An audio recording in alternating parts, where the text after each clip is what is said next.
اور یہ جو لوگ کہتے ہیں نا کہ پاکستان میں فوج سب کو چلاتی ہے، تو میرے بھائی امریکہ میں بھی پینٹاگون ہی سب کو چلاتا ہے. یہ صدر صرف دکھاوے کے ہوتے ہیں. تو اس لیے دعا کریں کہ اللہ تعالیٰ ہماری فوج کی، ہماری نیوکلیئر ایسٹس کی حفاظت فرمائے اور ان کو صحیح ڈائریکشن میں یوز کرنے کی توفیق عطا فرمائے. غلط ڈائریکشن میں نہیں، صحیح ڈائریکشن میں. اور وہ صحیح ڈائریکشن کب آئے گی؟ کہ جب ہم اللہ سے توبہ کریں گے، اللہ کی طرف رجوع کریں گے. الحمدللہ رب العالمین، الصلاۃ والسلام علی رسول الکریم، اما بعد، فاعوذ باللہ من الشیطان الرجیم، بسم اللہ الرحمن الرحیم. رب اشرح لی صدری یسر لی امری واحلل عقدۃ من لسانی یفقہوا قولی. 3-4 دن سے جو ہمارے ہاں ہو رہا ہے، یہ اب آپ کو اور مجھے بھی خوب پتہ ہے، رمضان المبارک کا مہینہ ہے اور انفارچونیٹلی مسلمان آپس میں لڑ رہے ہیں. مسلمان آپس میں کیسے لڑ رہے ہیں؟ افغانستان اور پاکستان کی جنگ نمبر 1. نمبر 2، دشمنوں کو اکٹھا ہونا ہمارے مسلمان ملکوں کے خلاف، ویئر ایز ہمارا ایک دوسرے سے جدا ہونا یہ بڑا آپ کے سامنے. قرآن میں اللہ رب العزت مجھے اور آپ کو بار بار ایک ہی چیز کی یاد دہانی کراتے ہیں کہ یہود اور نصارہ تمہارے دوست نہیں ہو سکتے. یہود اور نصارہ تمہارے دوست نہیں ہو سکتے. پھر لوگ کہتے ہیں کہ قرآن پہ ہمارا عمل بہت ہے. کیا عمل ہے؟ ہمارا عمل اس معاملے میں بالکل بھی نہیں ہے. ہم یہود اور نصارہ کے اوپر رلائی کرتے ہیں اور پھر ذلیل اور خوار ہوتے ہیں اور پھر دشمن کے ہاتھ پٹتے ہیں. پھر اس کے بعد اللہ تعالیٰ نے اس امت کو ذلیل بھی کیا 2 دفعہ، تتاریوں کے ہاتھ 1 دفعہ، اور پھر اس کے بعد دوبارہ آج ذلیل ہو رہے ہیں آج دشمن کے ہاتھ. کیونکہ اللہ مجھے اور آپ کو وارن کر رہا ہے کہ ان سے دوستی مت کرو، یہ تمہارے دوست ہو ہی نہیں سکتے. اور وہ پھر وہی والی بات کہ میں نے جیسے آپ کو بتایا تھا کہ جیسے اب یہ ڈو مور کی بات ہوتی ہے، اور کرو، یہ کبھی تم سے راضی نہیں ہوں گے. اور اس وقت تک راضی نہیں ہوں گے جب تک تمہیں اپنے جیسا نہ بنا لیں، یعنی کہ اپنے دین میں داخل نہ کر لیں. تو پہلی بات تو یہ ہائی لائٹڈ ہے کہ یہ میرے اور آپ کے دوست نہیں ہو سکتے. آپ خود دیکھیں، 3 پہلے مودی اور نیتن یاہو اکٹھے بیٹھے ہوئے تھے پارلیمنٹ میں. مودی کے نعرے لگ رہے تھے اور یعنی کہ مودی صاحب جو ہے فرما رہے تھے I stand firmly with the state of Israel. کہہ رہا تھا، نہیں کہہ رہا تھا، اگر آپ نے ویڈیو دیکھی. اور ادھر ہم دو آپس میں بھائی لڑ رہے ہیں، افغانستان پاکستان. ٹھیک ہے، اس میں بہت سارے ایسے پہلو ہیں جن کے اندر افغان لوگوں کی غلطیاں ہیں. ان کو بہت سمجھایا گیا پیار سے کہ آپ دیکھیں، بات چیت کر لیں اور یا آپ چوز کر لیں بٹوین دیز پیپل اور اس. اور آپ کے ساتھ ایک ہمارا بڑا پیارا ریلیشن شپ رہا ہوا ہے. لیکن انفارچونیٹلی جو خارجی ہوتے ہیں، جو خارجی مائنڈ سیٹ کے لوگ ہوتے ہیں، ان کا اسلام کا ایک اپنا پرسپیکٹو ہوتا ہے. صفین آپ کے سامنے ایک پرائم ایگزامپل ہے. جمل آپ کے سامنے ایک پرائم ایگزامپل ہے. صفین اور جمل میں کیا ہوا تھا؟ جمل میں تو یہ ہوا تھا کہ حضرت علی رضی اللہ تعالیٰ عنہ جو امیر المومنین تھے، حضرت عائشہ رضی اللہ تعالیٰ عنہ جو دوسری سائڈ پہ تھی، حضرت زبیر بن عوام رضی اللہ تعالیٰ عنہ جو دوسری سائڈ پہ تھے، حضرت طلحہ بن عبید اللہ رضی اللہ تعالیٰ عنہ جو دوسری سائڈ پہ تھے. ان کا ڈائلاگ ہو گیا، معاملہ ختم ہو گیا. It was decided that both the armies without fighting will go back. لیکن رات کو کیا ہوتا ہے کہ جو شر پسند ہوتے ہیں ان کو یہ بات پسند نہیں آتی. وہ کیا کرتے ہیں، 50 ادھر سے تیر چلاتے ہیں، 50 ادھر سے تیر چلاتے ہیں. اور وہاں سے خبر پھیل جاتی ہے کہ علی کی فوج نے عائشہ پہ حملہ کر دیا اور عائشہ کی فوج نے علی پہ حملہ کر دیا، اور اگلے دن لڑائی ہو جاتی ہے. حضرت طلحہ اور حضرت زبیر اب دونوں میدان جنگ چھوڑ کے تشریف لے جاتے ہیں. لیکن ایسے خبیث لوگ ہیں ہمارے مسلمانوں میں کہ ان دونوں کو شہید کر دیا جاتا ہے. اور شہید بھی پھر بے دردی سے، آپ کو پتہ ہے کہ پھر سال لے کے آیا جاتا ہے حضرت علی کے پاس، اور حضرت علی کیا فرماتے ہیں، اس خبیث کو کہو کہ جو جہنم کی خوشخبری سنا دو. یعنی کہ یہ جو بیچ میں جو شر پسند عناصر ہیں، خارجی جن کو کہا جاتا ہے، کو ہمیشہ سے خارجی کہا گیا ہے، اور یہ اللہ کے نبی کی حدیث کے مطابق یہ ہمیشہ پیدا ہوتے رہیں گے، اور ان کو مار دینے کا حکم ہے. یعنی کہ ہمیشہ اللہ کے نبی نے فرمایا کہ یہ 2000 سے 8000 کی تعداد میں موجود رہیں گے، مریں ختم ہو جائیں گے، پھر دوبارہ آئیں گے، پھر مریں گے، پھر آ جائیں گے. آپ دیکھیں حضرت علی رضی اللہ تعالیٰ عنہ کے 5 سالہ دور میں حضرت علی رضی اللہ تعالیٰ عنہ انہی سے لڑتے رہے، اور حضرت علی نے شکوہ بھی کیا امت سے کہ تم نے مجھے اس معاملات پہ اتنا الجھا کے رکھا کہ میں اسلامی فتوحات کی طرف سوچ نہیں سکا. حتیٰ کہ یہ وقت آ گیا کہ سیدنا علی رضی اللہ تعالیٰ عنہ شیر خدا جیسا انسان یہ سوچنے میں مجبور ہو گیا کہ میں کاش 20 سال پہلے فوت ہو جاتا. آج کیا ہو رہا ہے؟ آج بھی یہی ہو رہا ہے. ہم ادھر سے کوئی اب اللہ خیر رکھے پاکستان کے لیے، اگلا جمعہ خیریت سے گزر جائے. اب ہر طرف سیکیورٹی کی میئرز بتائے جا رہے ہیں، کراؤڈڈ ایریاز میں مت جائیں. کیونکہ سوسائڈ بومنگ ہونے کا خطرہ ہے، اللہ معاف کرے. تو سوسائڈ بومنگ ہوگی، پھر آپ یہاں سے 4 جہاز بھیجیں گے، وہ 4 میزائل مار کے پھر واپس آئیں گے، پھر مطلب where would it would end eventually؟ کہاں ختم ہوگی یہ چیز آ کے؟ اچھا اب یہ جاری تھا تو ساتھ ہی ایران پہ حملہ ہو جاتا ہے، ایران کے اوپر حملہ ہو جاتا ہے. ان کی بھی کچھ آپس میں بات چیت چل رہی تھی، لیکن وہ ایران پہ حملہ کر دیتے ہیں. ان کو پتہ ہے پاکستان پھنسا ہوا ہے، ایران پہ حملہ کر دیتے ہیں. ایران کو پتہ ہے کہ ہماری جو مسلمان ممالک ہیں ان کو ماشاءاللہ سب نے، ہم نے قطر کو دیکھ لیں، یہ ابو دھابی کو دیکھ لیں، دبئی کو دیکھ لیں، سعودی عرب کو دیکھ لیں، سب نے ماشاءاللہ بیسس دی ہوئی ہے امریکہ کو. انہوں نے ایران مارے ان کی بیسس کے اوپر. نقصان کس کو ہو رہا ہے؟ آپ الٹیمیٹ کیا بتائیں؟ اٹس دا مسلم امہ ہو از فیسنگ دا راٹ انفارچونیٹلی. اب کل کو یہ عرب اور پرشیا کا مسئلہ تو پہلے سے آپ کو پتہ موجود ہے، تو وہ نفرت، وہ اب وہ بیس ٹارگٹ تو بیس کو کر رہے ہیں، لیکن عمومی طور پہ اب ہمارے یہاں بھی ایک خود جیسے امریکن بیسز موجود تھی، ہماری جگہ پہ مارے گا تو وہ ملک تو اس کو اپنے اوپر حملہ کنسیڈر کرے گا. تو یہ ایک فضا قائم کر دی گئی ہے. اگر آپ دیکھیں کہ امریکہ، اسرائیل، انڈیا، یہ لوگ قریب آتے جا رہے ہیں اور مسلمان آپس میں دور ہوتے جا رہے ہیں. اس کے بعد جی میں یہاں پہ ایک جنگ کا ذکر کروں گا جس میں سیدنا خالد بن ولید رضی اللہ تعالیٰ عنہ. اب دیکھیں یہ اللہ کا فرمان ہے نا کہ مسلمان کے لیے کبھی دوست نہیں ہو سکتے. ان کو حضرت خالد بن ولید جب فتوحات کا سلسلہ جاری تھا عراق کے اندر، تو پرشیا اور یہ سیسنڈ امپائر جس کو کہا جاتا ہے، یہ پرشین امپائر اس وقت یہ ورلڈ پاور، اور اس کے بعد جو رومن تھی، ان دونوں میں اتنی جنگیں چلتی تھیں کہ ان کے بارے میں کہا جاتا تھا کہ ان کا ایک دوسرے سے ہاتھ ملانا ایسے ہی ہے جیسے پانی اور آگ آپس میں مل جائے. لیکن خالد بن ولید کے خلاف یہ بھی کھڑے ہو گئے کٹے، اور یوفریٹس پہ یہ جنگ لڑی گئی ہے. اور خالد بن ولید 15,000 سولجرز کے ساتھ اس سائڈ پہ کھڑے ہیں، اور یہ لوگ 1.5 لاکھ کے ساتھ اس سائڈ پہ کھڑے ہیں. یعنی کہ Persians with all their might and Romans with all their might facing whom? Khalid bin Walid alone. اور کہہ رہے ہیں سیدنا خالد بن ولید سے کہ تم نے یوفریٹس کی سائڈ پہ آنا ہے یا ہم آئیں؟ سیدنا خالد بن ولید نے کہا آپ اس طرف ہیں.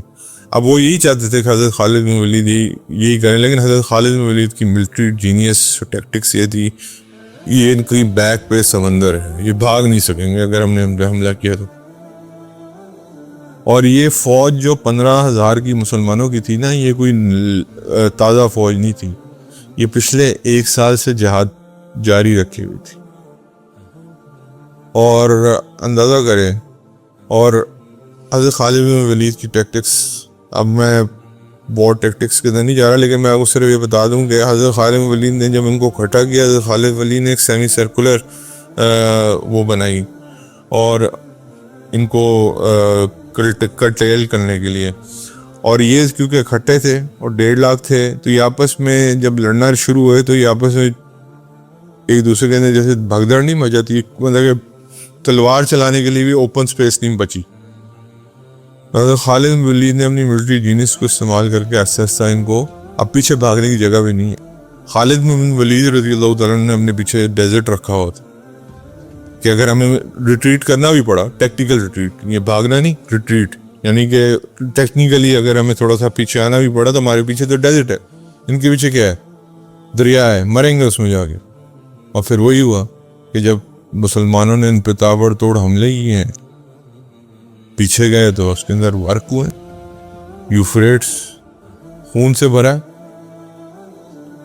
اور تو اس میں وہ صرف یہ بتا رہا ہوں کہ پرشین اور رومنز کہا جاتا تھا ان کے بارے میں آگ اور پانی اکٹھے ہو جائیں گے, لیکن یہ دونوں اکٹھے نہیں ہوں گے, لیکن یہ دونوں بھی ہمارے لیے مسلمانوں کے خلاف اکٹھے ہوئے ہیں. بتانے کا مقصد صرف یہ ہے کہ یہ ہمیشہ آپ کے دشمن رہیں گے. کہاں ہے رشیا اور چائنا آج, جن سے ہماری امیدیں ہیں کہ یہ ہماری مسلمان ملک کو بچائیں گے. بیان کی حد تک ہے, چلے اندر فاتح تھوڑی بہت ہیلپ بھی کر دیتے, لیکن کیا وہ اپنا سٹیک کبھی لگائیں گے آپ کے ملک مسلمان ملکوں کے لیے؟ نیور. خود انہوں نے کبھی کوئی ہتھیار استعمال نہیں کیا جنگ کے اندر, آپ کو دے دیتے ایکسپیریمنٹ کرو. خدا نے خاصا وہ ایکسپیریمنٹ ناکام بھی ہو سکتا ہے نا, کامیاب ہونے کے بجائے ناکام بھی ہو سکتا ہے. تو یہ کوئی بھی آپ کا دوست نہیں ہے unless and until ہم مسلمان بے عقلوں کو اگر شرم نہیں آتی اور ہم ایک جیسے نہیں ہوتے, ساتھ نہیں ہوتے. ادھر طالبان کی حکومت کو شرم نہیں آتی. انفارچونیٹلی وہ طالبان نہیں ہیں جو ملا عمر کے طالبان تھے, جو ان کے ایک فرمان پہ لبیک کہا کرتے تھے. ان کے کچھ باقیات ہیں لیکن انفارچونیٹلی وہ بہت کم رہ گئے ہیں اور ان کی طاقت اس طرح نہیں ہے. میں تو حیران ہو رہا تھا ایک طالبان منسٹر کی بات سن کے, وہ کہتا ہے مجھے اسرائیل سے بات کرنے میں بھی کوئی حرج نہیں. کر لو یار جا کے بات, اسرائیل سے بھی کر لو, اپنے شوق پورے کر لو, پتہ ہے تمہیں بعد میں کرنا کس نے کیا ہے. اس کے بعد دیکھیں پاکستان کے اندر بھی بہت ساری منفی پہلو موجود ہیں. آپ کو پتہ ہے ہماری عوام کے حالات آپ کو پتہ ہے. خدا نہ خاصہ یہاں جس دن جنگ ڈکلیئر ہوئی لوگوں کو اپنی جانوں کی پڑ جائے گی. وہ 71 میں نا اکثر ہمارے بزرگ ہمیں بتاتے ہیں کہ 71 میں جنہوں نے اپنی گاڑیوں کے پیچھے لکھا ہوتا نا کراش انڈیا, وہ ساری بلوچستان کے بارڈر کی طرف بھاگ رہی تھی.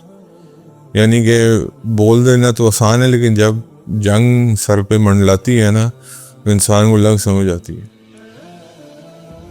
تو ہو کیا رہا ہے کہ ہم ادھر بھی مسلمان شہید ہو رہا ہے, ادھر بھی مسلمان شہید ہو رہا ہے, ادھر بھی مسلمان کلمہ پڑھ کے میزائل مار رہا ہے, ادھر بھی مسلمان کلمہ پڑھ کے میزائل مار رہا ہے. ایگزیکٹلی وہی سچویشن ہے جو ہو چکی ہے ہمارے ساتھ, شروع سے ہوتی آ رہی, اور دشمن نے اس کا فائدہ اٹھایا. لیکن فرق کیا ہے صفین میں اور آج کے مسلمان میں؟ فرق کیا ہے کہ صحابہ میں اور آج کے مسلمان میں فرق کیا ہے کہ صفین میں جب ہریکلس آتا ہے حضرت علی کی فوج کے پیچھے سے اور وہ خط لکھتا ہے حضرت امیر معاویہ رضی اللہ تعالیٰ عنہ کو کہ آؤ میں اور تم مل کے حضرت علی رضی اللہ تعالیٰ عنہ کی فوج کو قتل یعنی کہ ملیامیٹ کر دیتے ہیں. تو حضرت امیر معاویہ رضی اللہ تعالیٰ عنہ کہتے ہیں آگے سے خط میں کہ اے رومی کتے, اگر تو نے علی کی طرف آنکھ اٹھا کے دیکھی تو میں اس کا پہلا فوجی ہوں گا جو تیری طرف. ان کو یہ پتہ تھی اپنی لیمٹس کہ یہ لڑائی ہماری آپس کی ہے, اس لیے ہم کسی تیسرے کو دخل اندازی نہیں کرنے دیں گے. ادھر تو سبحان اللہ آج ہمیں یہی عقل نہیں ہے کہ تیسرا دخل اندازی کر رہا ہے.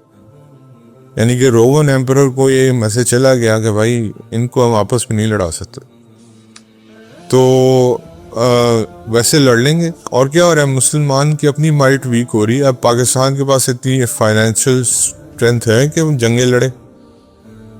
آپ کو پتہ ہے پہلے حالات ہمارے ملک کے کیا ہیں. میں آخری بات پہ آ رہا ہوں, اور آخری بات یہ ہے کہ یہ پاکستان جو ہے اس کا نیوکلیر ایسٹ جو ہے یہ دنیا کی آنکھوں میں کھٹکتا ہے.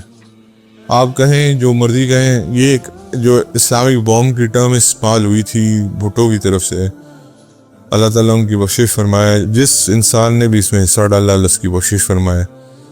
ڈاکٹر صاحب کی بخشش فرمائے, جنرل ضیاء کی بخشش فرمائے, جنرل غلام رسا خان صاحب کی بخشش فرمائے. جس انسان نے بھی اس میں حصہ ڈالا, جس انسان نے جس پہلو میں بھی اس میں حصہ ڈالا ہے, آج اگر پاکستان کی طرف کوئی میری آنکھ ذرا سوچتا بھی ہے, صرف ایک یہ وجہ ہے دنیاوی طور پہ اللہ نے ایک سبب دیا ہوا. یہ سارے بہانے ہیں. طالبان ایک بہانہ تھا, وار آن ٹیرر. عراق ویپنز آف ماس ڈسٹرکشن, آج تک کہاں نکلے آپ ملے ہیں؟ آج تک رگڑتے آئے ہیں بہانوں کے اوپر. کہاں ہیں weapons of mass destruction? Iraq کے ویپنز اب تو عراق آپ کے حوالے ہیں نا, کدھر سے نکالے کیوں نہیں, بتایا کیوں نہیں؟ اس وقت ایران کو سوال کیا, عراق کے خلاف 10 سال فوج جنگیں لڑائی, آپس میں لڑتے رہے. اس عراق کی فوج کو ویک کر دیا کیونکہ ان کو پتا تھا صدام کی فوج بہت اسٹرانگ ہے. تو یہ ان لوگوں کے ٹیکٹکس ہیں. اب پاکستان کو اللہ نے بچایا ہوا ہے ایک سبب سے, اور وہ ہمارا یہ ایک نیوکلیر ایسٹ ہے. اور اصل مقصد ان سب کا صرف یہ ہے کہ پاکستان کو ڈی نیوکلرائز کرنا. چلیں یہ ان کا مقصد ہے اور ایک اللہ کا مقصد ہے. لیکن اللہ بھی میرے بھائی ان لوگوں کی مدد کرتے ہیں جو اپنی مدد خود کرتے ہیں, جن کو خود عقل ہوتی ہے, جو اللہ کے فرما برداری کرتے ہیں. اس لیے خدا کے لیے یہ اب لوگ مطلب کہ جنرلی سوال یہ کہ یہ آج آپ ہمیں کیا سنتیں پڑھا رہے ہیں. میری بیسکس ہی اسٹرانگ نہیں ہے, میری نماز ہی اسٹرانگ نہیں ہے, میرے روزے ہی اسٹرانگ نہیں ہے, مجھے بیسکس کا ہی نہیں پتہ اسلام کی. جہاد بہت دور کی بات ہے. جہاد تو وہ لوگ کرتے ہیں جن کا ایمان جو ہے نا وہ چوٹی پہ ہوتا ہے. جیسے حضرت وہ معاذ بن جبل کو نے پوچھا کہ کوہان کدھر ہے ایمان کی اسلام میں, تو انہوں نے کہا جہاد, یعنی کہ ٹاپ پوائنٹ ویر جب ہوتا ہے. تو جب ہمیں بیسکس ہی نہیں پتا, ایک مسلمان آدمی نمازیں پوری نہیں پڑھتا, اس کو آکسیجن ہی نہیں ملتی, how dare he will fight a جہاد. تو اللہ تعالیٰ نے تو مجھے اور آپ کو محفوظ کر دیا, اور پتہ نہیں کیسے کر دیا, کیسے یہ نیوکلیر ایسٹ بن گئے ہمارے پاس. اللہ ہی کی خصوصی عنایت تھی اس ملک کے اوپر, اور جنرل ضیاء کی ایکسٹرا انٹیلیجنس تھی جس نے یہ کام کیا. بھٹو نے تو انیشیٹ کر دیا ہوا تھا, اللہ نے بہت بڑا کام کیا ان سے, لیکن ضیاء صاحب کی ایک انٹیلیجنس تھی کہ یہ اس سارے ٹائم میں اس کو بنا دیا اللہ کی مدد سے. لیکن اب اس کی میں حفاظت بھی کرنی ہے, اور حفاظت کیسے ہوگی؟ ایمان سے. وہ حفاظت ایسے نہیں ہوگی کہ ایک دوسرے سے لڑتے رہیں. یہ نیوکلیر ایسٹ ہم نے کس کے لیے بنایا تھا؟ افغانستان کے لیے, ایران کے لیے, سعودی عرب کے لیے, یا جارڈن کے لیے. کس کے لیے بنایا تھا ہم نے؟ دل میں صرف 2 ہی نام تھے, انڈیا اور اسرائیل. اور جب اسرائیل کا نام آتا ہے تو ایسے ہی لوگ کی زبانیں کانپتی ہیں, اور کہا جاتا ہے کہ نہیں یہ بس انڈیا ہی کافی ہے, انڈیا سینٹر کے رکھو اس کو. لیکن اندر کھاتے جو کرنے والے تھے اپنا کام کر گئے ہیں. تو اللہ رب العزت سے دعا ہے کہ پاکستان کو اللہ حفاظت میں رکھے, کیونکہ ایک آخری چٹان ہے, اور یہ سب سے زیادہ کھٹکتا ہے دشمن کی آنکھ میں. یہ آخری چٹان رہ گئی ہے ان کے یہاں. ان کو پتہ ہے کہ باقی سب ملین. ٹرکی کے بارے میں لوگ بہت کرتے تھے, اردوان جو ہے وہ بہت بڑا لیڈر ہے. کدھر ہے آج؟ اس کے بعد یہ فوج ہے, اور ان کو یہ بھی پتا کہ اس ملک میں صرف ایک ادارہ رہ گیا ہے لڑائی لڑنے کے لیے, اور وہ فوج ہے. اس کو کسی طرح ڈسمینٹل کر دو. اس کے لیے انہوں نے ہر حربہ استعمال کیا, پولیٹیکلی بھی. اور کل ابھی آپ کو پتا ہے جب یہ آپ کے اوپر سائبر اٹیک ہوا ہے تو اس میں کیا لکھا ہوا تھا؟ آپ کے بڑے بڑے چینلز پہ جب سائبر اٹیک ہوا ہے, موساد کی طرف سے اٹیک ہوا ہے نا. اب آپ اس پہ لکھا ہوا تھا کہ پاکستان آرمی کے خلاف کھڑے ہو گئے, اس نے بڑا ظلم کیا تمہارے خلاف. کیا ہے, مانتے ہیں ہم, کیا ہوگا بالکل, لیکن اس کا مطلب یہ نہیں ہے کہ آپ ان کے خلاف کھڑے ہو جائیں. اللہ معاف فرمائے, استغفر اللہ. یہ وہ فوج ہے جس نے اللہ رب العزت نے جس کے ذریعے سے اس ملک کو آج تک قائم اور دائم رکھا ہوا. اور یہ جو لوگ کہتے ہیں نا کہ پاکستان میں فوج سب کو چلاتی ہے، تو میرے بھائی امریکہ میں بھی پینٹاگون ہی سب کو چلاتا ہے. یہ صدر صرف دکھاوے کے ہوتے ہیں. تو اس لیے دعا کریں کہ اللہ تعالیٰ ہماری فوج کی، ہماری نیوکلیئر ایسڈس کی حفاظت فرمائے اور ان کو صحیح ڈائریکشن میں یوز کرنے کی توفیق عطا فرمائے. غلط ڈائریکشن میں نہیں، صحیح ڈائریکشن میں. اور وہ صحیح ڈائریکشن کب آئے گی؟ کہ جب ہم اللہ سے توبہ کریں گے، اللہ کی طرف رجوع کریں گے. اور یہ منتھ ہے، اور خدا یہ تو دیکھیں وہ منتھ ہے کہ جس میں اللہ کے نبی نے یہاں تک فرما دیا اگر تم کو کوئی گالی دے تو تم آگے سے کہو کہ میں روزے سے ہوں. یہ تو جنگ مسلط ہوئی ہوئی، اور وہ بھی کس میں؟ آپس میں مسلمانوں میں. افسوس اور دکھی ہوتا ہے انسان کو دیکھ کے. خیر، حضرت عمر بن خطاب رضی اللہ تعالیٰ عنہ فرماتے ہیں کہ مجھے سمندری سفر کرنے والے پر اور تجارت کی خاطر ہجرت کرنے والے پر بہت تعجب ہے. حضرت مجاہد رحیم اللہ فرماتے ہیں کہ حاجی محمد مجاہد اور عمرے کے ارادہ کرنے والے کے علاوہ کوئی سمندری سفر نہ کرے. حضرت عبداللہ بن عمر رضی اللہ تعالیٰ عنہ فرماتے ہیں کہ سمندر کا ایک غزوہ خشکی کے 10 غزوات سے افضل ہے. جس نے جنگ فرماتے ہوئے سمندر کو عبور کیا گویا اس نے زمین کی تمام وادیوں کو عبور کیا. اس میں حضرت امیر معاویہ کو بہت بڑا کریڈٹ جاتا ہے، کیونکہ جو نیول انڈکشن ہے وہ حضرت امیر معاویہ کی برین چائلڈ تھا، اور پہلا جو نیول انڈکشن ہوئی تھی وہ انہوں نے مشورہ دیا تھا سیدنا عثمان غنی کو رضی اللہ تعالیٰ عنہ. حضرت عبداللہ بن عمر رضی اللہ تعالیٰ عنہ فرماتے ہیں کہ سمندری جہاد سے زندہ سلامت واپس آنے والا اس عابد کی طرح ہے جو خشکی پہ لڑتے ہوئے خون میں لوٹ پوٹ ہو کر شہید ہو چکا ہو. حضرت عبداللہ بن عمر رضی اللہ تعالیٰ عنہ فرماتے ہیں کہ اللہ تعالیٰ کے راستے میں ایک لڑائی لڑنا میرے نزدیک اللہ کے راستے میں بہت سا مال خرچ کرنے سے بہتر ہے جو قبول ہو جائے. حضرت ابو ہریرہ رضی اللہ تعالیٰ عنہ فرماتے ہیں کہ اگر یہی 3 دن جہاد کی تیاری میں گزار لوں تو مجھے کوئی پرواہ نہیں کہ عبادت کرنے والے کتنی عبادت کرتے ہیں. حضرت عمر رضی اللہ تعالیٰ عنہ فرماتے ہیں کہ جنگ میں ناخن لمبے رکھو کیونکہ یہ بھی ایک ہتھیار ہے. وہ موبائل والوں نے رکھے ہوتے ہیں استعمال کرتے ہیں وہ اپنے ناخنوں کو، تو یہ بھی ایک ہتھیار ہے بھائی. حضرت ابو دردہ رضی اللہ تعالیٰ عنہ فرماتے ہیں کہ جب تمہیں جہاد کی پیشکش کی جائے تو آرمینیا کا انتخاب مت کرنا، کیونکہ وہاں اللہ کی طرف سے سخت سردی کا عذاب نازل ہوا ہے. حضرت زید بن ثابت آرمینیا ویسے بھی آپ کو پتا آذربائیجان کے ساتھ 2 دنوں میں جنگیں لڑ چکا ہے. اس میں جب مسلمان ممالک نے آذربائیجان کی مدد فرمائی. حضرت زید بن ثابت رضی اللہ تعالیٰ عنہ فرماتے ہیں کہ ایک مرتبہ حضور صلی اللہ علیہ وسلم کے گرد بیٹھے قرآن مجید کی تلاوت کر رہے تھے کہ فرمائے شام کے لیے خوشخبری ہے، شام کے لیے خوشخبری ہے. شام یعنی کہ سیریا، گریٹر سیریا جو اس وقت تھا. آپ صلی اللہ علیہ وسلم سے کسی نے پوچھا اے اللہ کے رسول صلی اللہ علیہ وسلم شام کے لیے خوشخبری کیوں ہے؟ آپ صلی اللہ علیہ وسلم نے فرمایا شام پہ فرشتوں نے اپنے پر پھیلا رکھے.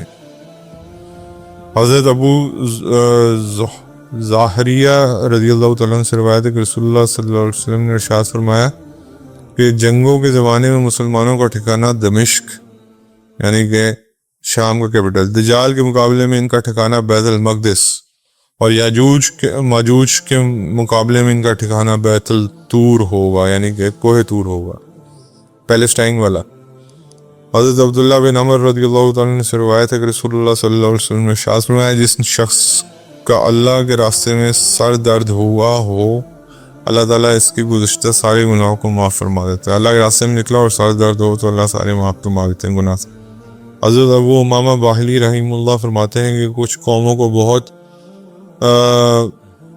سی فتوحات حاصل ہوں گی. ان قوموں کی تلواروں کے زیور سونے یا چاندی کے نہیں بلکہ سرخ تانبے، سفید تانبے اور لوہے کا ہوگا.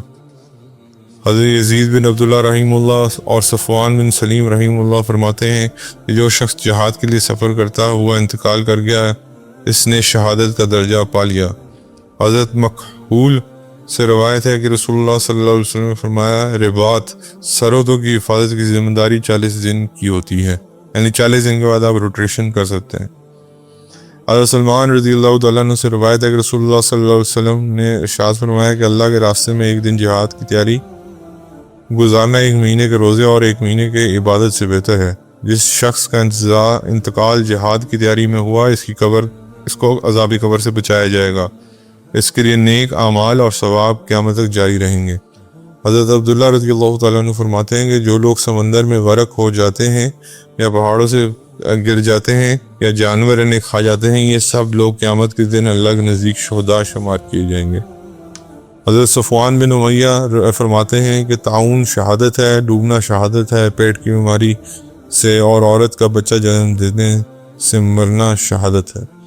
حضرت ابو ہریرہ رضی اللہ تعالیٰ عنہ سے روایت ہے کہ رسول اللہ صلی اللہ علیہ وسلم نے ارشاد فرمایا، اللہ کے راستے میں ایک صبح اور ایک شام لگا دینا جو کچھ دنیا میں سب سے بہتر ہے۔ حضرت مجاہد رحیم اللہ فرماتے ہیں کہ جب تمہارا دشمن سے سامنا ہو تو خوب توانا ہو کر دلیری سے اس پر حملہ کرو، کیونکہ یہ آیت تو خرچ کے بارے میں نازل ہوئی ہے۔ حضرت سلمان بن ربیعہ رضی اللہ تعالیٰ عنہ فرماتے ہیں کہ میں نے اپنی اس تلوار سے 100 ایسے آدمیوں کو قتل کیا ہے جو غیر اللہ کی عبادت کرتے تھے، میں نے ان میں سے کسی صاحب دین آدمی کو قتل نہیں کیا۔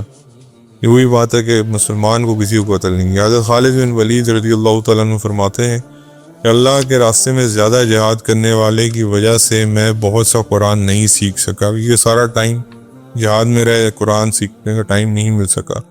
حضرت ابو درداء رضی اللہ تعالیٰ عنہ فرماتے ہیں کہ جس شخص نے اللہ کے راستے میں ایک روزہ رکھا، اللہ تعالیٰ اس کو اور اس کی جہنم اللہ تعالیٰ اس کے اور جہنم کے درمیان ایک خندق بنا دیتے ہیں جس کا فاصلہ زمین اور آسمان کے خلا کے برابر۔ حضرت ابو درداء رضی اللہ تعالیٰ عنہ فرماتے ہیں کہ اگر کسی آدمی نے اللہ کے راستے میں کوئی چیز خرچ کرنے کی وصیت کی تو مجھے وہ چیز مجاہدین کو دی جائے گی۔ حضرت سعید بن مسیب رحمہ اللہ فرماتے ہیں کہ حضرت سعد بن ابی وقاص رضی اللہ تعالیٰ عنہ نے غزوہ احد میں تمام مسلمانوں سے بڑھ کر لڑائی کی۔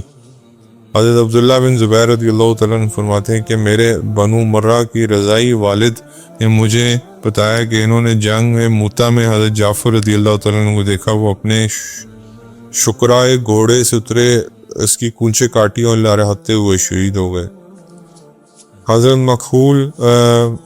مخول رحیم اللہ سے روایت ہے کہ رسول اللہ صلی اللہ علیہ وسلم نے ارشاد فرمایا کہ اللہ تعالیٰ نے اس امت کے رزق گھوڑے کے کھروں اور نیزوں کے نیچے رکھ دیا ہے، جب تک یہ زراعت نہیں کرتے، جب یہ زراعت کریں گے تو عام لوگوں کی طرح ہو جائیں گے، یعنی کہ رزق بھی اللہ نے جہاد سے جوڑ دیا ہے۔ حضرت حشام بن عروہ رحیم اللہ فرماتے ہیں کہ حضرت زبیر رضی اللہ تعالیٰ عنہ جب اسلام قبول کیا تو اس وقت ان کی عمر 16 برس کی تھی۔